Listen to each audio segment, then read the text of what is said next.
something.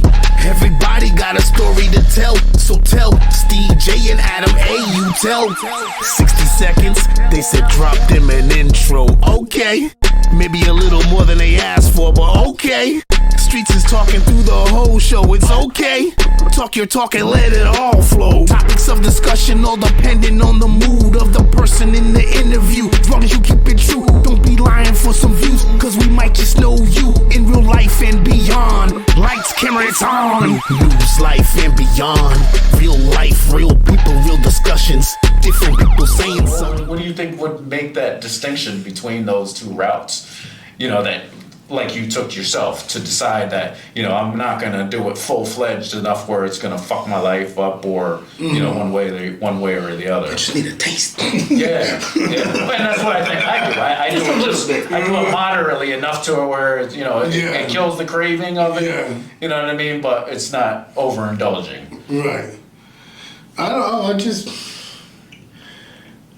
I do drink bad. I'm not gonna lie, but I'm not making excuses for myself, but I don't drink to where I get all, you're responsible. You know what I'm saying? I don't get all like that. I get my little buzz on, I got my music going, and I drink. The sad part is, you know you're an alcoholic when you drink by yourself. It's not even social. So would you say you took over your father's I absolutely functioning alcoholic? I absolutely did. When he passed away too, I every year I buy his bottle because I drink the same shit. Everybody's always like, you need to switch up. No, this is what I fucking drink. Like, leave me alone. That's like when I used to smoke cigarettes. I've been 4 years clean of cigarettes as well. That's like when I used to smoke cigarettes and somebody'd be like, yo, let me bum a cigarette off of you.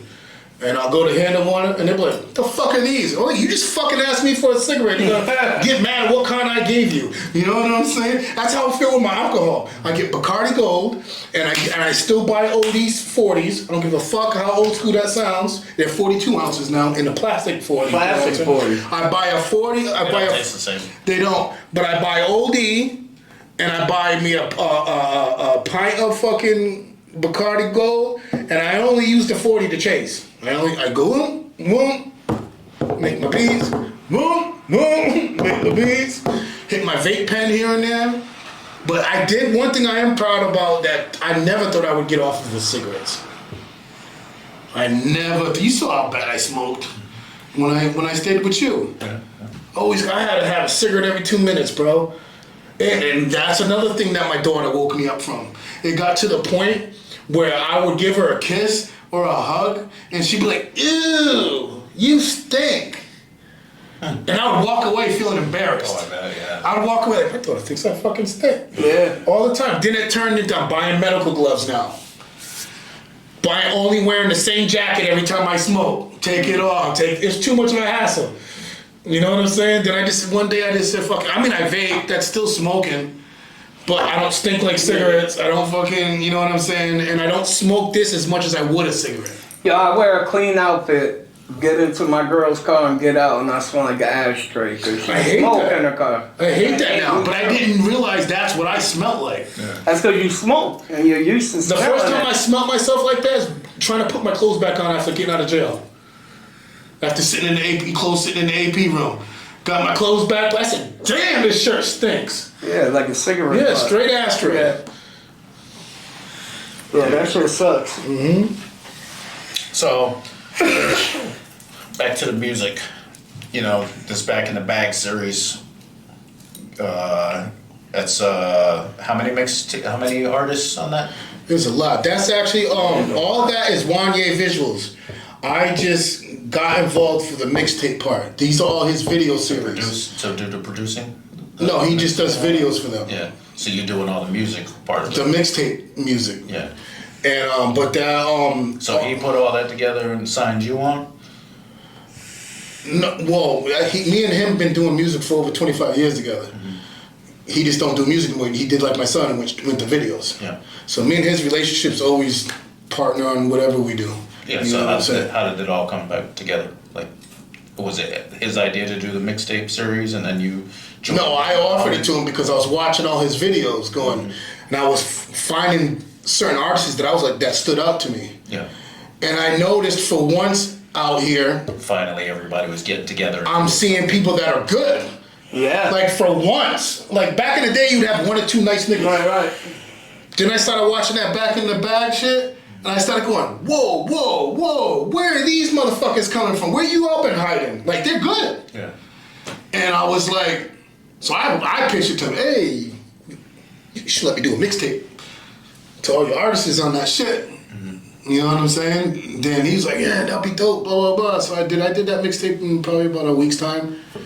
It took me about a week and some change to finish it up with work and stuff. You guys selling it? Or no, this stuff like that is memories. You know what I'm saying? Mixtapes are promotional use, because a lot of mixtapes they don't own all those beats either. I can't sell something that we don't own. Yeah. You know, a lot of people go on YouTube and they download instrumentals. You can make your own beat though. I do make my beats. I do.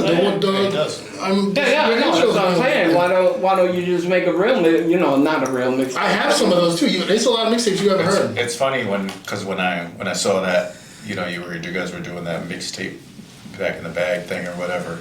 It was funny because I was prior to that, like the last couple months, I've been watching his videos where he's doing the, with the microphone in front and, you know, all the different spots or whatever with the different artists and shit. And I was telling Adam, because I seen a thing where he was saying it was like $100 to do a video or whatever.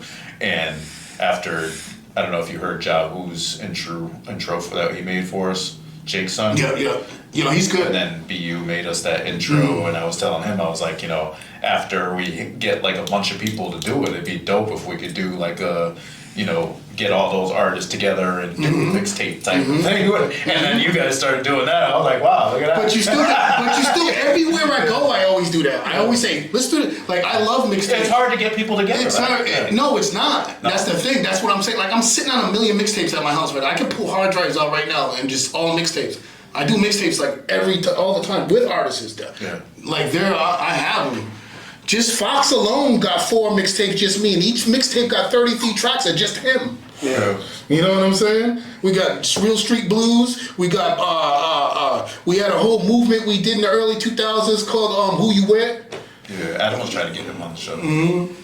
He's far out now. Yeah. He works a lot, he says. Yeah. No, but he's not even in CT.